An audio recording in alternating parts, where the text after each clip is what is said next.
Happy birthday to you. আসসালামু আলাইকুম guys, কেমন আছো সবাই? আশা করছি সবাই অনেক ভালো আছো, সুস্থ আছো। আলহামদুলিল্লাহ আমরাও ভালো আছি, সুস্থ আছি। সকাল সকাল উঠে পড়েছি। মিস্টার খান কাটাকুটি করে দিল, রান্নাবান্না করে ওকে খেতেও দিয়ে দিয়েছি। ও চলে গেল অফিসে। এরপর আমি ঘরদোর সব গুছিয়ে নিয়েছি। আজ হচ্ছে মানার জন্মদিন। সবাই দোয়া করো যেন অনেক সুস্থ থাকে, ভালো থাকে, আনন্দে থাকে। বাবা এখন আমাকে আনতে আসছে, ও বাড়ি যাবো। মা অনেক কিছু রান্না করেছে। আর ওই যে দেখো, মা আমার জন্য পথ চেয়ে বসে আছে। আসলে মায়েরা এরকমই হয়। বাপি তো খেতে বসে গেছে। আর মা কি বানিয়েছে দেখো আজকে। এটা হচ্ছে বাবার আবদারে বানানো ফ্রাইড রাইস, যেখানে রয়েছে চিংড়ি, তারপরে অনেক রকমের ভেজিটেবলস, তারপরে হচ্ছে কিশমিশ, কাজু সবই উঁকি মারছে, যেটা মা বানিয়েছে। আর আরো লোভনীয় যেটা লাগছে দেখো, চিকেন কষাটা দেখে জিভে জল চলে আসছে। আর এক গামলা বানিয়েছে আজকে। ও মা এক্ষুনি খাবো তো, বোনেরা আসুক। আচ্ছা কেমন হয়েছে মধ্যে? কেমন হয়েছে বাপি রান্না? খুব ভালো হয়েছে। ব্যাস, তুমি জিতে গেছো। অনেক টেস্টি। টেস্ট করেছি। আমার বাবা আজকাল বলে তোর মায়ের হাতের রান্না ছাড়া আমার ভালো লাগে না, বিশেষ করে বিরিয়ানিটা। বাইরে গিয়ে একদমই খেতে চায় না। যাই হোক, আমরা খাবো এখন। মানার জন্মদিন উপলক্ষে এত কিছু রান্না হয়েছে। এবার আমরা খাওয়া দাওয়া করে নিলাম, পল্টুকে আদর করে চলে যাচ্ছি ফ্ল্যাটে। বোন একটুখানি ফ্ল্যাটে সাজাবে মানার জন্য। সাজানো গোছানো ঘরে এসে গেছে আমার বোন ওর ভাবির জন্য, মানে আমাদের মানার জন্য ডেকোরেট করবে বলে হালকা ফুলকা জিনিসপত্র নিয়ে এসছে। আর যেটা করতেও শুরু করে দিয়েছে, তাই তো বাবু? কার জন্য ডেকোরেট করবে তুমি? ওর একমাত্র ভাবির জন্য। না গো, ভাবির থেকেও বড় কথা, ওরা হচ্ছে বেস্ট ফ্রেন্ড। আর সত্যি তাই, তোমরা তো সবটাই জানো, আর আলাদা করে কিছু বলার নেই। তো এখানে বোন নিজে হাতে করে সবটা সাজাবে, যেটুকুই যা সাজাক না কেন। এখানে ওর মানার জন্য একটা গিফট কিনেছে, সেটা আছে। আর আমিও মানার জন্য একটা গিফট নিয়েইছি, সেটাও আছে, অনলাইনে এসেছে। আমি আজকে মানার জন্য বানাবো পকোড়া, একটু ঝাল ঝাল করে। আর দেখো এখানে মা পেঁয়াজ, আদা, রসুন সবটাই কেটে দিয়েছে। আসলে মা থাকলে না সব দিক থেকেই সুবিধা হয়, বিশেষ করে বিয়ের পরে মেয়েদের জন্য মায়েরা সব কিছু গুছিয়ে দেয়। আর এখানে দেখো চিকেনটাও ম্যারিনেট করার জন্য সব ব্যবস্থা করে দিয়েছে। পিঠেও পাঠিয়েছিল, বোনের দিকে মোটামুটি সাজানো হয়ে গেছে।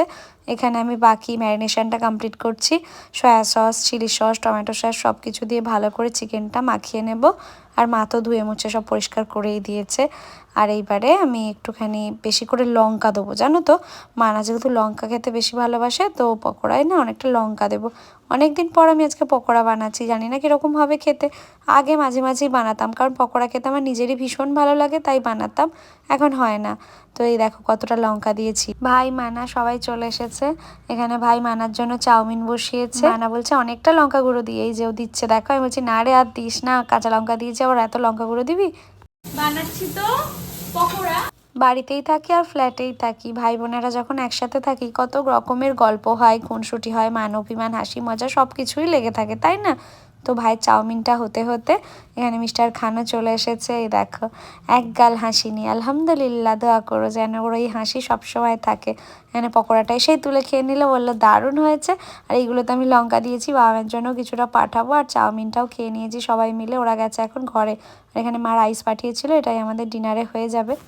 কালকে যা কিছু ফ্রিজে ছিল সব বার করলাম। আর এখানে আবার আমি আজকে রান্না বসিয়ে দিয়েছি, রাতে আর ব্লগ কন্টিনিউ করিনি। মিস্টার খান বাজারে গেছে, তো ওকে আমি এখন হালকা করে কিছু বানিয়ে দেব, কারণ আজকে আমার বোনের জন্মদিন। ওকে জিজ্ঞাসা করলাম কিরে বাবু কি খাবি, ও বললো ওর ভেটকি মাছ খেতে ইচ্ছে হয়েছে। তো বোনের ইচ্ছে হয়েছে, আর দিদি পূরণ করবে না তা তো হয় না। সকাল সকাল রমজান, তাই বাজার থেকে 2 রকম মাছ নিয়ে চলে এসছে। আর এখানেও খাচ্ছে, বেরোবে। এই দেখো মাছগুলো আমি ভালো করে ধুয়ে নিলাম।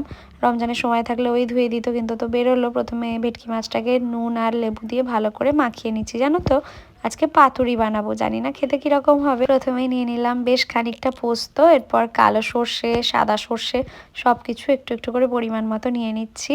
আর নার্ভাসও ফিল করছি, জানো তো কি হবে কি জানি। যাই হোক, আল্লাহ আছে, সব ভালোই হবে। এইবার একটু ফ্রেশ ক্রিমও অর্ডার দিয়েছিলাম, কাজু অর্ডার দিয়েছিলাম, আরও যা যা কিছু লাগার। এই নারকেল কোড়াটা আগের দিন মা বাড়ি থেকে কুড়ে দিয়েছিল। এইবারে কাজু বাদাম, নারকেল কোড়া আর সর্ষে পোস্তটা একসাথে ভালো করে মিক্সিতে ব্লেন্ড করে নিলাম। আসলে এটাই হচ্ছে আসল মশলা।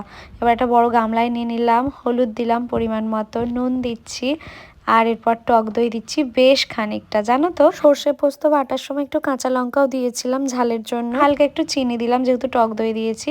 এবারে অনেকটা পরিমাণে সর্ষের তেল দিয়েছি, তারপরে ফ্রেশ ক্রিমটা আবার দিয়ে দিচ্ছি, দিয়ে খুব ভালো করে এটা মিশিয়ে নিলাম। মাছটাও এর সাথে অ্যাড করে মাখিয়ে নিলাম মশলাটা মাছের গায়ে। আর এদিকে নুন হলুদ মাখিয়ে রেখেছি বাটা মাছটা, ওটাও ভাজবো। তো একা হাতে আমি করছি, বাবা মা ভাই বোনেরা সবাই আসবে, আর রমজান তো গেছে অফিসে। এই যে আমার বাবা এসেছে কলা পাতা নিয়ে, এদিকে আমি রান্না বসিয়ে দিয়েছি আর বাবা এখানে কলা পাতাগুলো কেটে দিচ্ছে সুন্দর করে, আর বাপ বেটি মিলে গল্পও করছি। এখানে কলা পাতাগুলো আমি একটু সেঁকে নিচ্ছি হালকা করে, আর এখানে বাটা মাছটাও ভাজতে দিয়ে দিয়েছি। এই দেখো মশলা মাখিয়ে রেখেছিলাম যে ভেটকি মাছগুলোতে, সেইগুলোই এখন কলা পাতায় একটু একটু করে মুড়ে বানিয়ে ফেলবো পাতুরি। একটু নয় অনেকটা নার্ভাস গো, কীরকম হবে কিচ্ছু বুঝতে পারছি না।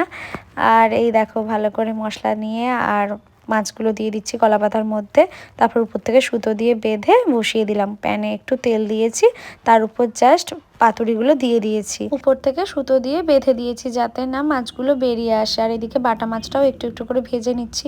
মোটামুটি একদিকটা 15 মিনিট ভাজবো, তারপর উল্টে দিয়ে আবার অন্য পিঠটা 15 মিনিট করে, মানে ভাজবো তো নয় ভাপিয়ে নেবো যেটাকে বলে। আর এখানে এই পাত্রগুলো আগের দিন মেলা থেকে আমি কিনেছি, আগের দিন না যখন লাস্টবারে আমাদের এখানে মেলা হচ্ছিল তখন কিনেছি। আর আজকে প্রথম বার করলাম, তোমাদেরকেও দেখাচ্ছি কেমন হয়েছে আমাকে অবশ্যই কিন্তু জানিও। এইগুলো খুব ভালো লেগেছে আমার দেখতে, জানো তো। বেশ খানিকটা দাম নিয়েছিল কিন্তু ভালো লেগেছিল বলে নিয়ে নিয়েছিলাম। এখানে আমার বাবা ফল নিয়ে এসছে, দেখো ফল মিষ্টি সব কিছু আনতে চলে গিয়েছিল টুক করে, যেন মেয়ের বাড়ি এমনি এমনি আসা যায় না খাওয়া যায় না। আমি তো রেগে গিয়েছিলাম। যাই হোক এখানে মা বসেছে খেতে, হাসিটা দেখো।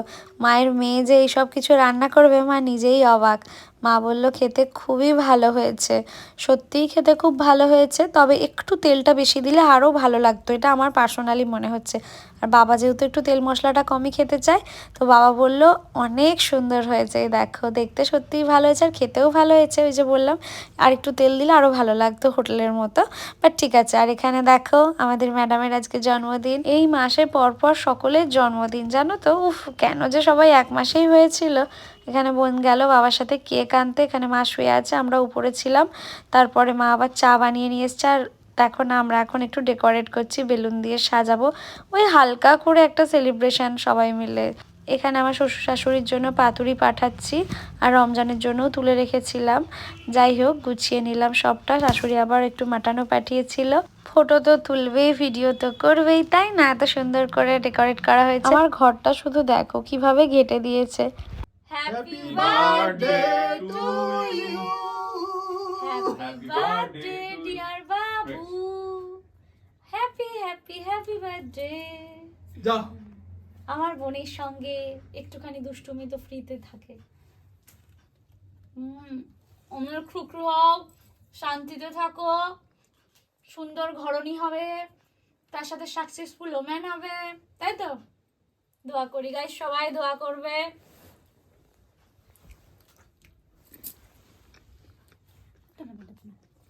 কেটে রেখে তো দাদারা খেয়ে নেবে।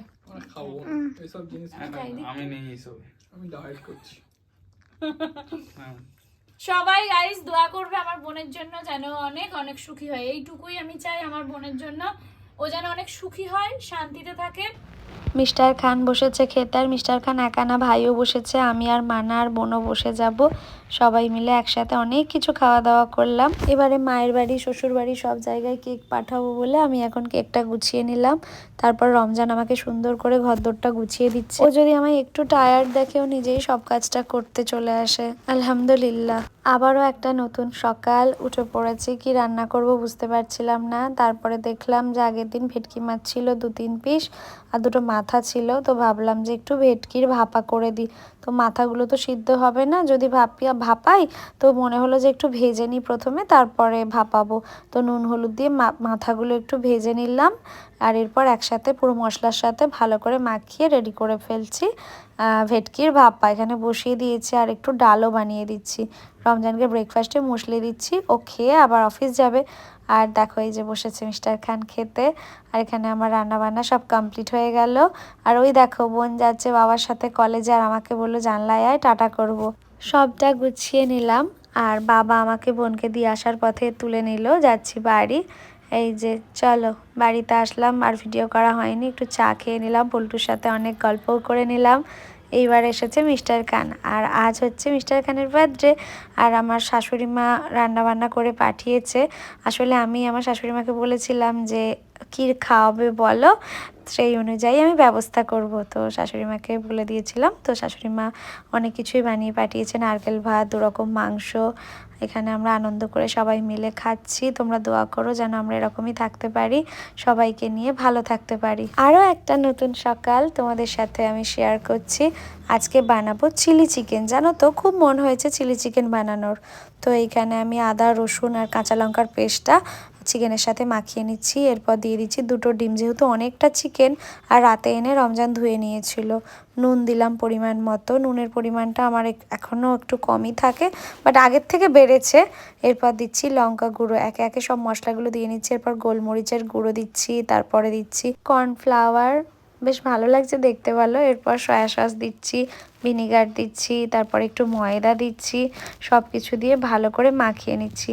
আর চিলি সস আর টমেটো সসের ডাব্বাটা আমি ওপেন করতে পারছি না বলে রমজান এখানে এসেছে আমাকে হেল্প করতে। এই যে 2 রকম চিলি সস, একটা রেড চিলি সস এই যে যেটা দিয়ে দিলাম, আর এরপর হচ্ছে গ্রিন চিলি সস, তারপর টমেটো সসও দিয়েছি, ওটা আর তোমাদের দেখানো হয়নি। তো সবটা একসাথে ভালো করে মাখিয়ে নিলাম। এইবারে প্রথমে ডিপ ফ্রাই করে নেব পকোড়াগুলোকে। আশা করছি খেতে ভালোই হবে, জানো তো। আর ওখানে রমজান আমাকে হেল্প করে দিচ্ছে, আজকে ওর কাজের চাপ কম। যখনই কাজের চাপ কম থাকে ও তো নিজে থেকেই চলে আসে আমায় হেল্প করতে। সেটা আমার খুবই ভালো লাগে, আর অনেক সহজও হয়ে যায় সকালবেলার দিকটায়। এনে কত সুন্দর করে আদা রসুনটা কুচি কুচি করে দিয়েছে দেখো। সব পকোড়াগুলো ভেজে নেওয়ার পর আমি তেলের মধ্যে আদা রসুন কুচি দিয়ে দিলাম, লঙ্কা দিয়ে দিলাম, আর একটু ঝাল করব কারণ আমার ভাবি একটু ঝাল খায়, তো সেই জন্য ওর জন্য একটুখানি ঝালই করি। আর এবারে পেঁয়াজগুলো দিয়ে দিলাম ডুমো ডুমো করে কাটা, সব একসাথে ভালো করে মাখিয়ে নিয়ে রমজান ক্যাপসিকামগুলো কেটে দিয়েছিল, red bell pepper, yellow bell pepper আর গ্রিন ক্যাপসিকাম, তো সবটা একসাথে দিয়ে দিলাম। এবারে সসগুলো অ্যাড করে দিচ্ছি, chilli sauce, tomato sauce, soya sauce, vinegar অল্প পরিমাণে দিয়েছি, আর 2 রকম চিলি সস দিয়েছি, রেড অ্যান্ড গ্রিন। তো যাই হোক সবটা ভালো করে কষিয়ে নিয়ে এইবারে দিয়ে দিচ্ছি পকোড়াগুলো। জানি না এই কড়াইতে ছোট হবে না বড় হবে। আর হ্যাঁ, একটু চিনিও দিয়ে দিলাম, জানো তো, স্বাদের ব্যালেন্সের জন্য। মা কোনোদিনও মাংসয় চিনি দেয়নি, কিন্তু আমি আজকাল একটু একটু দিই।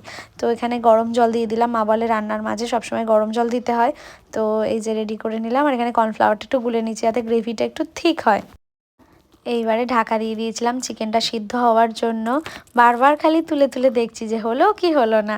এইবারে আশা করছি হয়ে যাবে। এই দেখো বেশ সুন্দর হয়েছে দেখতে। কর্নফ্লাওয়ারগুলো জলটা দিয়েছি বলে আরও গাঢ় হয়েছে। কেমন লাগলো তোমরা অবশ্যই জানিও।